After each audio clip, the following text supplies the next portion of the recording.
I'm with Stefan, and he's done something crazy. He built this giant cyberpunk layout with his friends.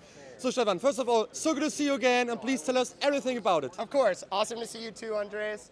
Yeah, this is new Hashima. A lot bigger than the last time you saw it, though. We have 80 builders who've collaborated on the display from 7 different countries. And yeah, it's just an achievement for sure. We're extremely satisfied with how it's come together for the event here today. Just a tremendous effort that me and the team put into it from all over the world, really, who have seen the new Hashima project and seen it grow, and this is just the most recent iteration that we've done. And Andres, I'm so happy you're here to see it and witness it. Stefan, I've seen your build a few times, just your parts. Last year with a few friends of yours, but how does this all come together? So how have you planned the whole thing?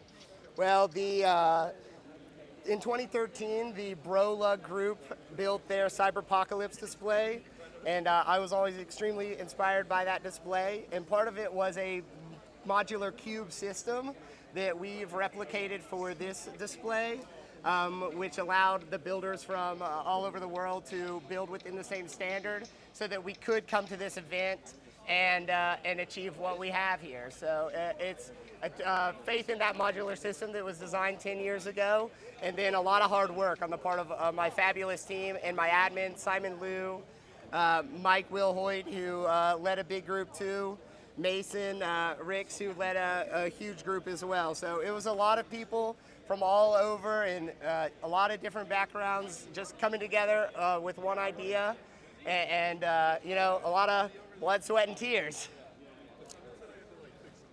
So, we can say you're the mastermind behind it, but, to be honest here, what is it like to work together with so many people? The challenge was tremendous, but the team of people we have are the best of the best on this display. So, to be honest, we all worked extremely hard, but we were all so passionate about the display. I don't think we imagined the scale of it and that it would all come together in such a special way.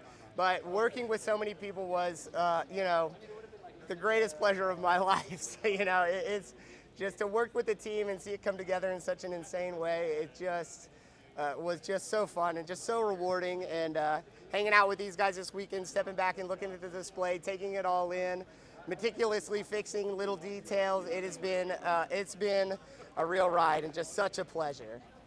So what has been the biggest challenge? Of course, it's like a puzzle in the end, right? Yeah, so it is a bit like a puzzle. Again, we had faith in the standard that we had set and that the Brolug Club had pioneered. So having faith in that, having faith in our skill, understanding that it was going to be hard work and coming prepared to complete that hard work. I think maybe the most challenging thing was, stepping back, thinking about what we were trying to achieve and trying to think of what we might have missed and covering those holes. And I've obsessed with this over the past 10 months. I've been building for nearly 4 years on the new Hashima project, and it's just lots of nights just sitting and thinking of what did we miss, what can be better, what needs to be fixed, what didn't we think of. Those sort of things are probably the most challenging part of bringing a display like this together. So there's so many details I love. It's so hard to pick like anything here, but for example, this here, the temple on top of that, ridiculous. Yeah, so Meredith from Georgia built this with some help from Brian as well, and an insane detail. It would be impossible for me to look at this and pick a detail that I'm most fond of. The whole build is just insane. I helped coordinate and build it over the 10 months, saw whips, gave criticisms, posted my own whips, built tons of things, and it's just, I can't even take it all in. It's just an insane level of detail that me and the team have achieved, and hats off to the team for putting this together and having the guts to just go for it. It really is something, and there's tons of details that are special to me, but it'd be impossible to pick just one that is a favorite. So, I mean, it's really tall, this build. So, I mean, uh, have you ever tried it before to kind of assemble the whole thing, or was it the first time here? So yeah, this is the first time, and honestly, maybe even the last time we'll have this crew fully together. I mean, 80 different people. We had over 100 people coordinating online, from digital artists, 3D modelers, various people adding their criticisms and critiques to the build. And none of it was assembled. Certain sections were assembled, but nothing outside of '08, which my original section where it's built from had been assembled prior to this show. It was all planned online and meticulously planned where the connection points for each of the sectors would be. We had a crazy idea. The group came together. We recruited the best of the best, and we nailed it. It just worked out. We were up to the challenge, and I'm glad we were. So when we look at this, I mean, there's so many facades, which looks really great. I mean, is there any color missing? For example, this one.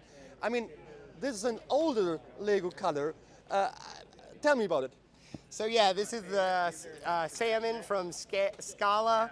We have Scala, we have Modulex, we have Duplo, we have Clickets, we have. I haven't gone around and actually counted, but I'm assuming we have every Lego theme represented in this from the last 50 years. And we were looking for those people that have that eye, that attention for detail. We pride ourselves in looking deep into the Lego parts library and finding that odd piece that will just work. It's just part of the process. It's part of the people that were attracted to this build.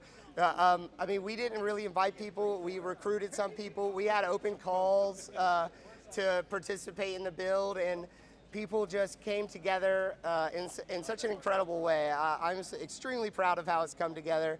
I'm proud of all the details that the people have put in, the meticulously planning their builds, meticulously planning the details and the specific parts and unique parts to add to the display. It's really something, you know. I'm just so proud of it, and so proud of my team's effort and the admins, again, like Simon Liu, who really just built like a madman to get this to come together and recruited everyone he knew to come and be part of it. And I just couldn't be happier, Andreas, with the effort we put in the result. I mean, you're a lucky guy. I am too, because I stand right next to you. That's right. Hey, yeah, me too, here we go. Andreas. All right, Stefan, all right. No, I mean, this looks stunning. And I mean, you mentioned Duplo. We've seen Duplo there. So everything with like this body there, I've already showed it, like downstairs. So More Scala, some more rare more colors right here. Scala. These panels, Scala panels. So there's nothing missing. So what I would like to know, I mean, after seeing this, being so into Lego, like Patience, and such a genius builder, what could be next? I mean, is there any step further? You know, I've gotten that question a lot this weekend, and what we've achieved is something obviously extremely special. I couldn't even imagine this build, and we were planning it and how well it's come together, and imagining the next thing is so hard. I mean, I was inspired by the Brolug build from 2013 and started building 4 years ago. So, I mean, I guess there's part of me that hopes there's somebody else crazy enough out there and inspired enough by this build that in a couple years' time they're going to start building their builds of their own. And it's, you know, we say that this is the biggest and we can't imagine where it would go. But there's somebody out there, I know there's somebody out there who's prepared to go bigger. And I can't wait to see it. And if they want to reach out to me and they have any questions about how I planned this, I'm more than happy to help. It's all about inspiring, you know, the next generation of builders to me. And that's the way I think that we're going to go bigger. That, you know, we've built this and come together, and I'm so proud of it. And you know, how do we go bigger? You know, we inspire the next ones, and they're going to go bigger for us, and we're going to help them along the way. So I've been to the Lego house recently again in Billund, and there's the green zone where you have a huge Lego city. This could be like part of the Lego house. It is so stunning. There are so many details. Did you ever talk to anybody from Lego? I have. I mean, I've gotten that compliment from people during the weekend. I mean, I would love to, for the love of an opportunity, if it were to happen to see part of New Hashima be here. I mean, it's obviously extremely special to me and my team, and we're just so happy that it's come together in such a great way this weekend. And you know, and if this is it for us, we are 100% satisfied. But you know, I've been building this project for 4 years. We've come together in this way, and people ask me too, it's like, is New Hashima done? And New Hashima is not done, not by a long shot. You know, I'm tired. This was a tremendous effort. I'm going to take a little bit of break, but there's definitely more New Hashima to come and more places for New Hashima to visit. So this is a good news here. So we've seen Octan. In the end, I would like to know a bit about all the lights here, so the lightning, which is very special, and Lego comes to life.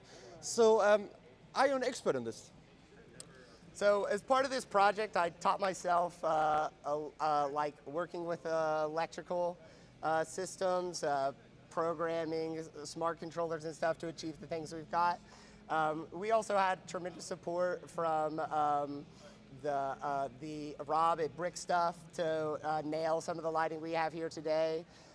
It's really what, in my opinion, what sets New Hashima above the rest. I mean, it's above a lot of the rest. We're at 13 feet, 1 inch high here, but it is the lighting and just how well it's done. And we have people from so many backgrounds, engineers, electrical engineers, architects, and really pushing the envelope in the lighting. Lego bricks is something we really, really pride ourselves on. And the team that I worked with here on this build just nailed it. And again, some of us made our own, some of us used Brick Stuff, but even the ones who use the kits, they've just incorporated the elements in such a creative way, similar to how we pick the interesting and cool pieces, just incorporating lighting kits that were maybe meant for a standard Lego build in just such an interesting way in this build. I couldn't be more proud of the team and the effort that they put into the display. And so in the end, I mean, because people will ask me, you use only Lego bricks, and beside like custom printings and lightning sets, we won't see anything else here. That's correct. The only non-Lego structure on this display are the tables. There are no metal braces in the cubes. This is all Lego. I mean, this really is a testament to the Lego system and the genius behind the Lego system and how meticulously it's planned by the company and how it's been developed over the entire lifespan of the Lego company. I mean, this is our ode to that, and it's just, you know, there was some nervousness, obviously, coming together with such a big way. Did we miss anything? Is it going to hold? But, you know, it came together. We were prepared to deal with problems, and yeah, it really is just our ode to the Lego system and just how easy it is to work with and how forgiving it is and how easy the problem solving is with such a great system. So I couldn't be more thrilled. And yeah, there's nothing besides the tables. It is Lego holding up every structure up to the 13th foot.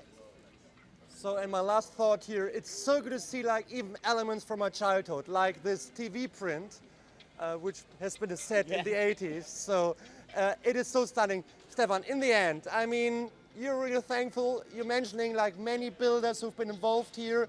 So it's kind of your job, like in the end, to say thank you to all the guys out there. Of course, I can't thank my team enough. The faith that they put in me to help plan it, the hard work. Again, I have to mention that Simon Liu worked so hard on this and was so passionate and was part of the original 2013 build that inspired New Hashima. Just so much thanks to him and to my team and for coming together and having the crazy idea and being behind me all the way. And just, you know, we could have run into tons of problems. Something could have broken. It didn't. We pulled it off. And you know, we were prepared to deal with problems, and we did deal with problems.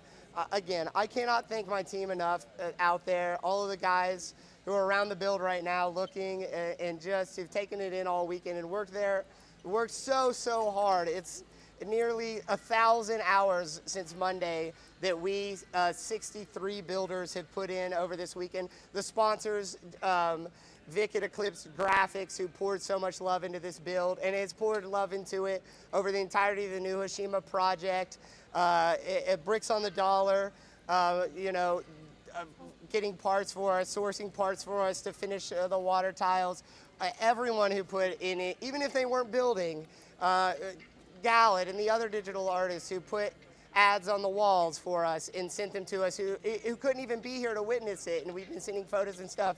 You know, from the bottom of my heart to those guys, thank you for this. And my last question for today, and this is a question all the builders out there hate, but I have to ask you, I'm really sorry, Stefan. How many bricks do I see right here? Oh my goodness. It's very, very hard to estimate how many pieces. You know how many pieces it is, Andreas? It's enough pieces. Enough pieces to achieve this. It is so lovely to talk to you, Stefan. Andreas, shout out to everybody here. Great job, guys. See you around next time. Bye. Bye-bye.